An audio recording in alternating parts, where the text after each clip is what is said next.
I am Shado, and this verdict has never been heard. What you are about to learn was buried, hidden from the public, kept in the shadows. Listen carefully, because Shado does not repeat himself. The tropical air in Pattaya, Thailand, hung thick and humid on the afternoon of March 27, 2023. At 3:12 p.m., authorities discovered a suitcase on the outskirts of the city, its contents sending shockwaves through the community. Inside lay the lifeless body of a 17-year-old girl, her dreams snuffed out. But who could commit such an act, and why? The victim, a vibrant teenager named Wanida, was known for her infectious laughter and love for dancing. Every morning, she would walk to the beach, her flip-flops slapping against the pavement as she collected seashells to add to her growing collection. In the evenings, she would sit with friends at a local cafe, sipping on sweet Thai iced tea, sharing stories of her favorite pop stars and the future she envisioned. Wanida was not just a face. She was a dreamer with the innocence of youth.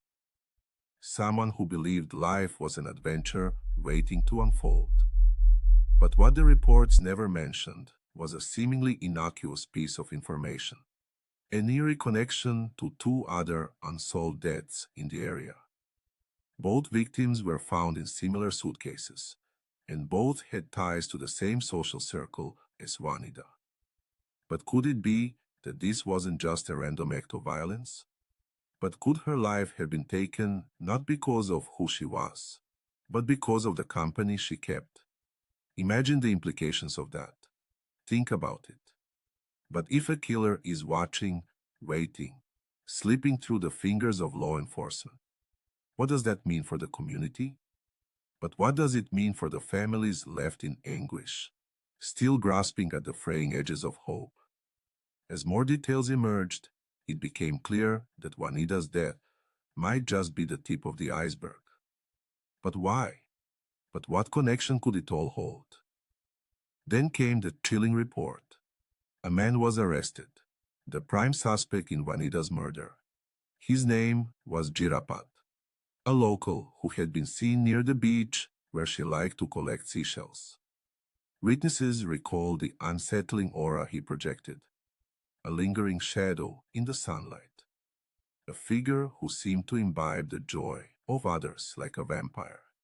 But what truly happened in those final moments of Wanida's life? As the investigation deepened, more suspicions arose. Jirapat's alibi was shaky at best.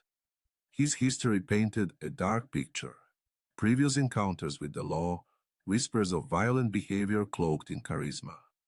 A detective on the case revealed, "We believe the motive could be tied to a personal vendetta. We need to find that specific link." In a twist that no one saw coming, authorities disclosed that Jirapat was connected to those earlier cases. But how far does his influence stretch? But is he alone in this web of deceit and violence? The air thickened with tension, and you could almost hear the collective breaths being held. The aftermath of Wanida's murder reverberated throughout Pattaya. Jirapat, charged but not yet convicted, became a focal point for both fear and fascination.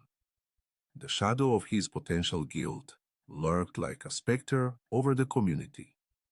Families shifted their routines, glancing over their shoulders, wondering if another tragedy lay just around the corner. Justice was sought, yet the haunting silence of the unresolved lingered. The trial is ongoing. One detail remains unexplained, and it could change everything. Shado will return with the verdict. But in the meantime, I want to know your thoughts. But do you believe Jirapat is guilty? Or is there more to this story that we haven't uncovered yet? Type guilty or not guilty in the comments below. Next time, Shado uncovers something even darker. The shadows know more than you think. Leave your verdict in the comments. And if you think you know the truth, Shado will return with the answer.